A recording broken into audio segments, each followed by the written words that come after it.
महाराष्ट्र 24 तास चे प्रायोजक आहेत MDH मसाले. MDH ने जेवण दरवेळी मजेदार. MDH दम आलू, दाल तडका आणि मशरूम मसाला. MDH ने जेवण दरवेळी मजेदार. MDH सदैव तुम्हाला नवे स्वाद देण्यासाठी कटिबद्ध आहे. मुंबई 4 दिवसात 3 जणांचा मृत्यू. मुंबईनंतर मीरा भाईंदर मध्ये झाड कोसळून आज आणखी एकाचा बळी. जखमी दुचाकीस्वाराचा उपचारादरम्यान मृत्यू. साकीनाका मॅनहोल दुर्घटनेवर प्रश्नचिन्ह. मॅनहोल उघडण्याचं कोणतेही वर्क ऑर्डर नव्हती. अतिरिक्त आयुक्तांची माहिती. महापौर खोटं बोलतायत की प्रशासन? किशोरी पेडणेकरांचा सवाल. मुंबईत होणाऱ्या दुर्घटनांना नगरविकास खातं जबाबदार. सर्व काही दरेगावात बसून होत नाही. आदित्य ठाकरेंचा एकनाथ शिंदेंना टोला. नाशिकच्या मालेगावात घराचा स्लॅब कोसळून दुर्घटना. मुसळधार पावसामुळे स्लॅब कोसळून आजी आणि नातवाचा बळी. अग्निशमन दलाने घरातील इतर तिघांना सुखरूप बाहेर काढले. 5 जुलैला शिवसेना युबीटीचं राज्यभर रामरक्षा आंदोलन. दादरमधील हनुमान मंदिरात ठाकरे स्वतः महाआरती करणार. राज ठाकरेंसह सर्व हिंदूंना आंदोलनात सहभागी होण्याचं आवाहन. केतन अग्रवाल हत्या प्रकरणी आरोपीला कोठडी. सिया आणि चेतनला न्यायालयीन कोठडी. 14 दिवसांच्या न्यायालयीन कोठडीत दोघांची रवानगी. राज्यात भेसळ मुक्त दुधासाठी नवे आदेश. दूध सुरक्षेसाठी कठोर मार्गदर्शक सूचना जारी. अन्न सुरक्षा नियमांची सक्त अंमलबजावणी होणार. शाळेच्या 500 मीटर परिसरात एनर्जी ड्रिंक विक्रीवर बंदी. मंत्री नरहरी झिरवाळांची विधानसभेत माहिती. एनर्जी ड्रिंकमुळे शाळकरी मुलांच्या आरोग्यावर दुष्परिणाम होत असल्याचं समोर. नमस्कार, मी संदीप देसाई. महाराष्ट्र 24 तास या खास बुलेटिनमध्ये आपल्या सगळ्यांचं स्वागत. मुंबईची बातमी बुलेटिनच्या सुरुवातीलाच बघणार आहोत. मुंबईमध्ये 4 दिवसात 3 जणांचा मृत्यू झालेला आहे. मुंबईतील चेंबूर भागामध्ये 30 जूनला भलं मोठं झाड स्कूल बसवर पडल्याने एका विद्यार्थ्याचा मृत्यू झाला होता, तर तब्बल 10 विद्यार्थी गंभीर जखमी झाले होते. तर काल मॅनहोलमध्ये पडून एका नागरिकाचा मृत्यू झाला होता. तर आज मीरा भाईंदरमध्ये राई गावामध्ये झाड कोसळून गंभीर जखमी झालेल्या तरुणाचा आज मृत्यू झालेला आहे. बुधवारी दुचाकीवरून जात असताना भलं मोठं नारळाचं झाड कोसळल्यानं त्याच्या मानेला गंभीर दुखापत झालेली होती. मात्र उपचारादरम्यान त्याचा मृत्यू झालाय. 2 दिवसांपूर्वीच मुंबईतल्या चेंबूरमध्ये झाड कोसळून एका शाळकरी मुलाचा मृत्यू झाला. ही घटना ताजी असतानाच पुन्हा झाड कोसळून एकाचा बळी गेलाय. या घटनेवरून अपघातांचं सत्र सुरूच असल्याचं पाहायला मिळत आहे. आपण ही 3 दृश्य बघतोय. झाड कोसळून पहिल्यांदा चेंबूरमध्ये दुर्घटना झालेली आहे. 30 जूनला एका 10 वर्षांच्या चिमुकल्याचा विद्यार्थ्याचा यामुळे मृत्यू झाला. तर काल साकीनाका परिसरामधल्या खैराणी रोडवर मॅनहोलमध्ये पडून एकाचा असलम शेख नावाच्या व्यक्तीचा 53 वर्षांचा तो व्यक्ती होता, त्याचा मृत्यू झाला. तर आज मीरा भाईंदरमध्ये झाड कोसळून एका नागरिकाचा मृत्यू झालाय. ही घटना खरे तर झाड कोसळण्याची बुधवारी घडली होती आणि या दुर्घटनेमध्ये भाईंदरमधल्या ज्या दुचाकी स्वाराच्या मानेला गंभीर अशा प्रकारचा झटका बसलेला होता, त्याच्यावर उपचार सुरू होते आणि उपचारादरम्यानच त्याचा दुर्दैवी मृत्यू झालेला आहे.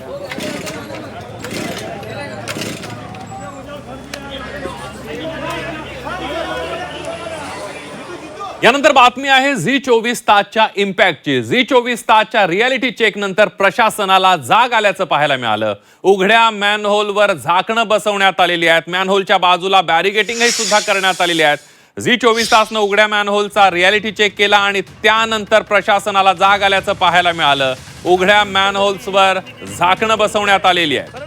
मॅनहोलच्या बाजूला बॅरिकेडिंग सुद्धा करण्यात आलेलं आहे. आपण बघतोय झी 24 तासनं पहिल्यांदा रियालिटी चेक केला होता. आमच्या प्रतिनिधींनी हे समोर आणलेलं होतं की काल दुर्घटना घडून सुद्धा आज या ठिकाणी मॅनहोल उघडे आहेत. फक्त एका कर्मचाऱ्याच्या भरोशावर, त्याही त्याच्या हातामध्ये केवळ एक काठी होती, बॅरिकेडिंग नव्हती आणि काही सूचना फलक नव्हते. अशा पद्धतीनं मुंबईकरांचा जीव धोक्यात आजही पाहायला मिळाला आणि त्या महापालिका कर्मचाऱ्याचाही जीव धोक्यात पाहायला मिळाला. मात्र झी 24 तासने ही बातमी दाखवल्यानंतर प्रशासनाला जाग आली आणि दुसऱ्या दृश्यांमध्ये आपण बघतोय की कशा पद्धतीनं मॅनहोल्स झाकण्याचं काम सुरू करण्यात आलेलं आहे. आपण पंप चालू कराल त्यावेळी आपण इथे उभं राहायचंय.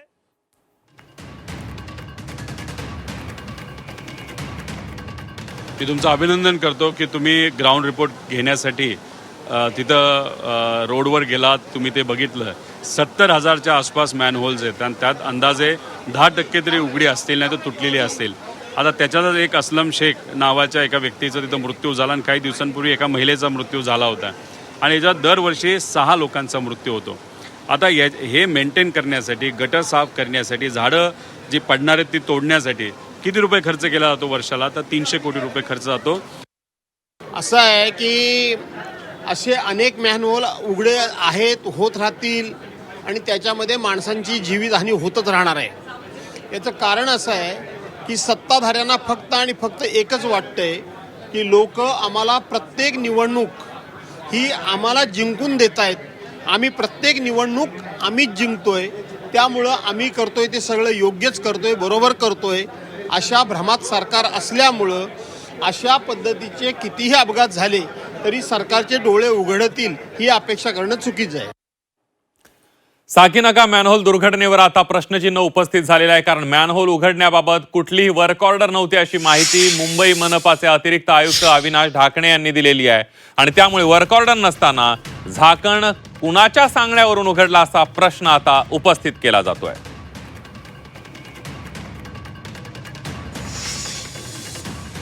ये स्पॉट देखने के बाद ऐसे लग रहा है कि ये कोई वर्क ऑर्डर नहीं है और जो मैनुअल है ये अच्छी स्थिति में है. इसको क्यों निकाला गया, किसके आदेश से निकाला गया, ये सब अभी जांच होगी इसकी. वो मैनहोल बाजू में नहीं गया था, ना किसी ने डैमेज किया था. ये तो वर्कर लोग काम कर रहे थे, बाजू में गए होंगे. जो भी इसमें अघटित घटना में जिनकी मृत्यु हुई वो असलम शेख जो 55 ईयर ओल्ड थे, तो वो मोबाइल से बात करते हुए आ रहे थे और वो समझ में नहीं आया, रोड के जस्ट बाजू में ही वो था. तो ये मैनमेड ही हो गया फिर, क्योंकि नेचुरल तो नहीं था कि कहीं पे गलती से निकल गया, पानी के प्रेशर से निकल गया, ऐसे तो था नहीं, सबके सामने ही हुआ है. तो इसकी जरूर जांच होगी और जो भी जिसने भी गलती किया होगा, किसके आदेश से किया था, क्यों किया था, ये सब समझना पड़ेगा. बट ऐसे दोबारा नहीं हो, इसके लिए सख्त सूचना दी गई है. वर्क ऑर्डर बाबत कोण खरं बोलतंय, महापौर खोटं बोलतायत की प्रशासन, असा सवाल मुंबई मनपाच्या विरोधी पक्षनेत्या किशोरी पेडणेकर यांनी केलाय. तर वर्क ऑर्डर बाबत चौकशी व्हावी असं मंत्री उदय सामंत आणि भाजपचे आमदार राम कदम यांनी म्हटलेलं आहे. काल महापौरांना त्यांनी जी माहिती दिली आणि त्या अगदी परत म्हणीन मोठ्या आवेशात मी माहिती देते, ती जी माहिती देते ती प्रशासनाने दिली. एक तर प्रशासन खोटं बोलत आहे किंवा महापौर खोटं बोलत आहेत. काल त्यांनी असं सांगितलेलं आणि मी जेव्हा स्थळ पाहणीला गेली, महापौर गेले, तेव्हा कॉन्ट्रॅक्टर पण जागेवर होता आणि महानगरपालिकेचे अधिकारी पण होते. नक्की खरं कोण बोलत आहे? मी तिथे प्रशासनाचे अधिकारी भेटले, त्यांच्याशी बोलत होतो आणि कॉन्ट्रॅक्टर बाजूला उभा होता.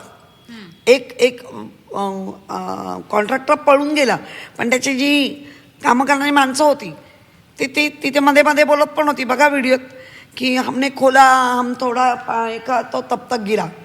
म्हणजे ह्याचा अर्थ एक तर प्रशासन खोटं बोलत आहे किंवा ॲडिशनल कमिशनरनी जर असं सांगितलं असेल की याच्यामध्ये मॅनहोल उघडण्याचे निर्देश न दिलेले असताना ते उघडले गेले, ही देखील फार गंभीर बाब आहे आणि याची देखील चौकशी झाली पाहिजे. ती जी प्रिकॉशन नक्कीच महानगरपालिकेने घेतली पाहिजे. ती जर घेतली गेली नसेल तर ज्या संबंधित अधिकाऱ्यांवर ही जबाबदारी आहे त्यांच्यावर कारवाई केली पाहिजे. परंतु अशा पद्धतीनं कोणालाही मुंबईकरांच्या जीवाशी खेळण्याचा अधिकार नाही. तशा पद्धतीनं महानगरपालिकेकडनं होणार देखील नाही याची मला कल्पना आहे. परंतु जर होत असेल आणि काही अधिकारी जाणीवपूर्वक करत असतील तर त्यांच्यावर कारवाई करावी आयुक्तांनी. वर्क ऑर्डर न देता ज्यांनी उघडलं असेल त्याला आपण काही सोडणार नाही.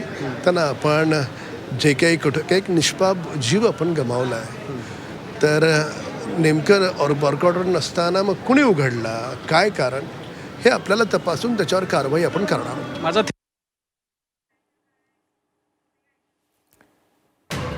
यानंतर बघूया नाशिक मधली एक ब्रेकिंग बातमी आहे. नाशिक जिल्ह्यातील मालेगाव शहरामध्ये सततच्या मुसळधार पावसामुळे एक दुर्दैवी घटना घडलेली आहे.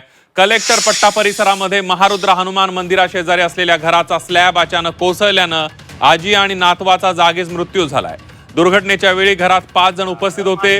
घटनेची माहिती मिळताच अग्निशमन दलाचे कर्मचारी आणि स्थानिक नागरिकांनी तत्काळ बचाव कार्य हाती घेत उर्वरित सदस्यांना सुरक्षित बाहेर काढलं. या घटनेमुळे परिसरात हळहळ व्यक्त केली जाते.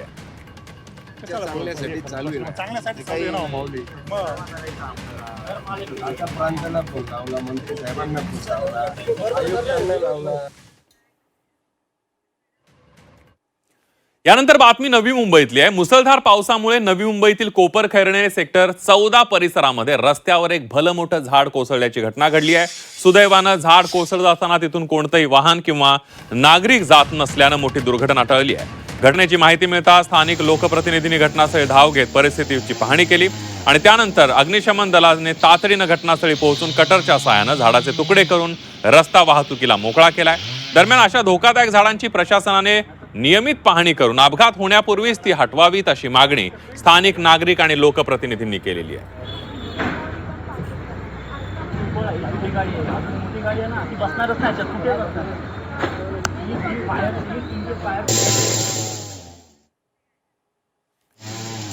राज्यातील नागरिकांना सुरक्षित, शुद्ध, सकस आणि भेसळ मुक्त दूध उपलब्ध व्हावं यासाठी महाराष्ट्र शासनानं महत्त्वपूर्ण पाऊल उचललंय.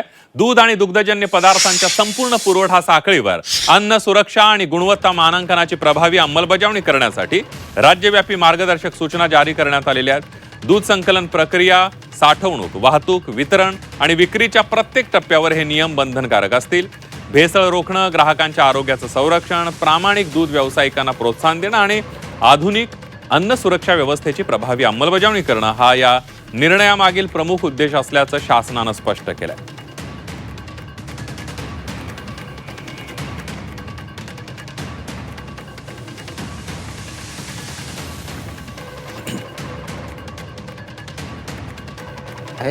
दुधाच्या संपर्कात येणारे सर्व पृष्ठभाग, भांडी, जे तुमचा सरफेस एरिया जिथे जिथे असेल तिथे भांडी, युटेन्सिल ज्याला म्हणतो, पाईपलाईन, टाक्या व उपकरणे ही फूड ग्रेड लेवलचे पाहिजे. अन्न श्रेणीतील म्हणजे जरा फूड ग्रेड जे सामान असतं ते वापरणं गरजेचं आहे. Stainless steel, food grade stainless steel हेच प्रॉडक्ट वापरणं अपेक्षित गरज आहे किंवा इतर मान्यता प्राप्त विषमुक्त, गंजरोधक पदार्थांची असावीत हे मॅन्डेट आहे. महाराष्ट्र देशातील अग्रगण्य दुग्ध उत्पादक राज्यांपैकी एक आहे. राज्यात दररोज लाखो लिटर दुधाचा व्यवसाय होतो. दूध सर्वसामान्यांच्या दैनंदिन आहाराचा महत्त्वाचा घटक. बालकं, गर्भवती, ज्येष्ठांसाठी दूध आवश्यक अन्न. दुधाची सुरक्षितता सार्वजनिक आरोग्याशी थेट संबंधित. तपासण्यांमध्ये पुरवठा साखळीतील गंभीर त्रुटी आढळल्या. नमुना विश्लेषणातून सातत्यानं अनियमितता समोर आल्या. दुधामध्ये पाण्याची मोठ्या प्रमाणावर भेसळ आढळली.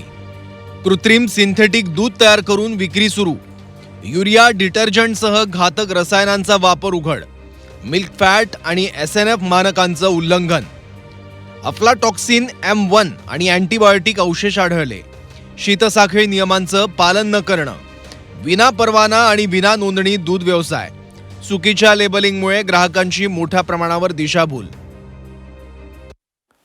राज्यात सध्या घोडेबाजार सुरू आहे अशा शब्दात मुंबई उच्च न्यायालयानं सरकारला झापलेलं आहे. पोलीस हे सरकारचे सेवक नसून जनतेचे सेवक आहेत असे खडेबोल न्यायमूर्ती माधव जामदार यांनी सुनावलेत. चेंबूर इथे एका खासगी शाळेच्या बसवर झाड कोसळून 10 वर्षीय शालेय विद्यार्थ्याचा अपघाती मृत्यू झाला आणि राज्याची विधानसभा कशावर चर्चा करत होती तर पीठासीन अधिकाऱ्यांच्या निवडणुकीवर आणि कशा प्रकारे त्यांनी पक्षांतर केलं त्यावर, असं भाष्य मुंबई उच्च न्यायालयाच्या खंडपीठानं केलंय. राज्यात सध्या घोडेबाजार सुरू असून गुन्हे दाखल असल्यानं हद्दपार करण्यात आलेल्या याचिकाकर्त्यानं देखील पक्ष बदलावा. वॉशिंग मशीन आहेच अशा शब्दात मुंबई उच्च न्यायालयाचे न्यायमूर्ती माधव जामदार यांनी तडीपारीच्या एका प्रकरणामध्ये टिप्पणी केलेली आहे. न्यायालयानं काय म्हटले बघूया. राजकीय घोडेबाजारावरून न्यायमूर्ती माधव जामदार यांनी सुनावलंय. 10 वर्षीय मुलाचा मृत्यू झाला, मात्र विधानसभेत पीठासीन अधिकाऱ्याच्या निवडणुकीवर चर्चा होती. पीठासीन अधिकाऱ्याच्या पक्षांतरावर चर्चा होत होती. घोडेबाजार सुरू असल्याचंही न्यायालयानं म्हटलंय. न्यायमूर्ती जामदार यांनी म्हटलंय हद्दपार कारवाई झालेल्या याचिकाकर्त्याने पक्ष बदलावा कारण वॉशिंग मशीन आहे असंही त्यांनी म्हटलेलं आहे. एवढे पेपर लीक होत आहेत आणि जर आंदोलन केलं तर तुम्ही त्यांच्यावर केसेस टाकणार. सरकार सर्व नागरिकांना गुलाम बनवतंय का? घोषणा देण्याचा अधिकार का नसावा असा सवालही न्यायमूर्तींनी केलाय. पोलीस हे मुख्यमंत्री पंतप्रधानांचे सेवक नसून ते जनतेचे सेवक असल्याचंही त्यांनी म्हटलंय. HDPI पक्षाचे सईद अहमद अब्दुल चौधरी यांच्या हद्दपारीचा आदेश न्यायालयानं रद्द केलेला आहे. याचिकाकर्त्याने सरकारविरोधी घोषणा दिल्यानं हद्दपारी आदेश का असा सवालही न्यायालयानं केला. हद्दपारीसारखी कारवाई करणाऱ्या पोलिसांना न्यायालयानं सुनावलंय आणि दंडही ठोठावलेला आहे.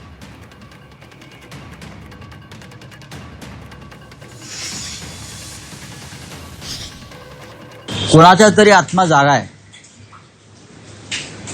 न्यायासनावर बसलेला कोणीतरी एक असा रामशास्त्री आहे जो डोळे उघडे ठेवून आपल्या सभोवती काय चाललंय, काय वातावरण आहे त्याच्यावरती परखड भाष्य करतो आहे. आणि अशा ज्या काही मोजक्या प्रमुख व्यक्ती आहेत त्यांच्यामुळे त्या देशाचं संविधान आणि लोकशाही टिकेल. अमित शहा विरुद्ध घोषणा दिल्यामुळे तडीपारी होत असेल तर या देशात लोकशाही आहे असं म्हणता येणार नाही. फक्त विरोधकांवर गुन्हे दाखल करायचे. पत्रांचं काय झालं अशा पद्धतीने त्यांनी त्या ठिकाणी उच्चार केला. सगळीकडे चित्रीकरण करणं स्टार्ट केलं. माझी कागदपत्र माझ्या परमिशनशिवाय त्यांनी दमदाटी करून माझ्या जे बाहेर माझे जे कर्मचारी आहेत त्यांच्याकडनं कागदपत्र चाळायला त्यांनी सुरुवात केली. हे संपूर्ण आपल्या सभाशास्त्राच्या विरोधात आहे. आत्तापर्यंतच्या मुंबई महानगरपालिकेच्या इतिहासामध्ये अशा पद्धतीचं बिहेवियर आपण त्याला मिसकंडक्ट बोलतो. 1888च्या कायद्यामध्ये याला मिसकंडक्ट बोलतो. अशा पद्धतीने तुम्ही त्या महापौरांची परमिशन न घेता अतिशय संवेदनशील असं हे मुंबई महानगरपालिकेचं दालन आहे. पूर्ण मुंबईकरांचे कागदपत्र सगळ्या गोष्टी महत्त्वाच्या मीटिंग्स असे सर्व महत्त्वाचे किंवा सभागृहात चालणारे सगळे विषय या महापौराच्या दालनात सुरू असतात. आणि अशा संवेदनशील असलेल्या महापौराच्या दालनामध्ये त्या आल्यात त्याबद्दल वाद नाही. त्यांनी जर त्यांच्या पत्राची विचारपूस केली त्याबद्दल वाद नाही. पण त्या ठिकाणी त्यांनी दमदाटी केली. त्या ठिकाणी त्यांचा मोबाईल ऑन करून सगळं ट्रेसपासिंग करत होत्या, रेखी करत होत्या, काय महत्त्वाचं शोधत होत्या त्या सगळ्या गोष्टी चाळत होत्या. दमदाटी करून पेपर्स त्या ठिकाणी चाळणी करणं त्यांचं चालू होतं. अशा पद्धतीची वागणूक विरोधी पक्षनेत्याला शोभत नाही. स्वतःच्या दालनामध्ये गेल्या MS मनोज कांबळे त्यांना बोलवून घेतलं. त्या ठिकाणी माझ्या दालनामध्ये मनोज कांबळेंच्या वतीने त्यांनी फोन केला आणि सांगितलं की माझे जेवढे पेपर्स आहेत इतरही माझे महत्त्वाचे कागदपत्र त्यांनी मागवून घेतलेत. ज्याला आपण गोपनीय कागदपत्र पेपर बोलतो, महत्त्वाचे पत्र बोलतो, ते मागून त्यांनी स्वतःच्या दालनामध्ये दोन्ही PS ला बोलवून घेतलं, आकांक्षा आणि नेहा मॅडमला, आणि त्याचे फोटो त्यांनी त्या ठिकाणी काढले. हा एवढा मोठा ऑफेन्स आहे. अतिशय संवेदनशील असलेल्या महापौराच्या दालनामध्ये अशा पद्धतीचं विरोधी पक्षनेत्यांनी जी आज वागणूक केली आहे ती मिसकंडक्ट आहे. आणि म्हणूनच मी आता माझ्या लेटरहेडवरती पोलीस उपायुक्त परिमंडळ आणि वरिष्ठ पोलीस निरीक्षक आझाद मैदान पोलीस ठाणे या ठिकाणी मी माझं पत्र देते. आणि अशा पद्धतीने विरोधी पक्षनेत्या किशोरी पेडणेकर ह्यांचं हे जे वागणं आहे हे अनुसरून नाही आहे. आणि म्हणूनच ह्यांच्यावरती गुन्हा दाखल करा अशा पद्धतीचं जे पत्र आहे ते मी आज स्थानिक पोलीस स्टेशनला देते. ताई पण त्यांचं म्हणणं असं आहे की महापौर केबिन हे दालन जे आहे त्या आतमध्ये आल्यानंतर तर बाहेरच्या डिपार्टमेंटमध्ये होते आणि तिथे कोणीही येऊ शकतं कारण हे मुंबई महानगरपालिकेचे विरोधी पक्षनेते ते थेट बोलतात. ताई तुमची दिशाभूल करतात आहे. आता तर ताई माध्यमांची पण दिशाभूल करायला लागल्या आहेत. कदाचित त्यांना विसर पडला आहे. त्या स्वतः माजी महापौर होत्या. त्यांना या सभाशास्त्र माहिती असायला पाहिजे. बरोबर बोलल्यात त्या. हे जे महापौरांचं दालन आहे हे लोकांचं आहे, मुंबईकरांचं आहे. पण ह्या ठिकाणी तुम्ही येऊ शकता, तुमच्या कागदपत्र त्याची विचारपूस करू शकता की मी हे दिलेलं पत्र आहे ह्याच्यावरती मला उत्तर कधी मिळेल. आणि ते उत्तर जर तुम्हाला हवं असेल तर महापौरांना त्या संदर्भात त्या मला फोनही करू शकतात. पण ज्या पद्धतीने त्यांनी या दालनामध्ये एंट्री केली दालन मी पुन्हा सांगते, मी इथे बसली आहे, ते बाहेरपर्यंत जो मेन माझा एंट्री आहे हे संपूर्ण महापौरांचंच दालन आहे. माझीच संपूर्ण MS डिपार्टमेंट हे महापौरांची आहेत आणि हे माझ्या महत्त्वाच्या कागदपत्रांची पत्र त्या ठिकाणी तयार करण्याचं काम करतात. या ठिकाणी मुंबईकरांचे पण अतिशय महत्त्वाचे गोपनीय पत्रसुद्धा इथे येतात, त्याचे पण या ठिकाणी उत्तरं या माझ्या दालनामध्ये बाहेर तयार होत असतात. कॅमेरा ऑन करून ज्या पद्धतीने ट्रेस पासिंग करत होत्या, ज्या पद्धतीने माझ्या दालनाची रेखी करत होत्या, तो एक ऑफेन्स आहे आणि ते किशोरीताईंनी फार मोठी चूक ही आज मुंबई महानगरपालिकेच्या विरोधी पक्षनेत्याला न शोभणारी गोष्ट त्यांनी आज केली आहे. अतिशय चुकीच्या वागलेल्या आहे. त्यांचं म्हणणं असं आहे की महापौरांना पत्र देऊनही महापौर उत्तर देत नाहीत, नेमक्या त्या कशात व्यस्त असतात? महापौर तर सकाळपासून बाहेर पावसामध्येच व्यस्त होत्या, पावसामध्ये भिजून संपूर्ण पाहणी करत होत्या. आता त्यांना सांगा, जर तुम्हाला एवढीच मुंबईकरांची तळमळ आहे तर तुम्ही आत्तापर्यंत ही जी तुमची पारंपरिक विषय आहे, जी नेहमी तुम्ही या ठिकाणी परंपरेनुसार कोविड पण घरातून हँडल केला, आता काय पावसाळा पण तुम्हाला विरोधी पक्षनेत्या म्हणून घरातून हँडल करायचं आहे का? तुम्हाला मुंबईकरांची सेवा असेल, मुंबईकरांना तुम्हाला भेटायचे असेल, मुंबईकरांच्या समस्याचं निराकरण करायचं असेल तर तुम्हाला मुंबईच्या रस्त्यावरती नको का उतरायला? अशा पद्धतीने जर तुम्ही इथेच या महापौराच्या AC केबिनमध्ये बसून जर मुंबईकरांचे प्रश्न सॉल्व करणार असणार तर हे तर मला तर त्यांचं वागणं हे पारंपरिक त्यांचं रूढीप्रमाणे जे त्यांचे नेते करतात तेच ह्या करतात आहे. आणि दुसरं पुन्हा एकदा सांगते, महापौरांच्या दालनामध्ये त्यांच्या पत्राचं काय झालं हे विचारायला त्या नक्कीच येऊ शकतात, पण ह्या पद्धतीने दमदाटी करून, मोबाईल ऑन करून रेखी करणं, ट्रेस पासिंग करणं, ही जी त्यांनी पद्धत आज केली ही मुंबई महानगरपालिकेच्या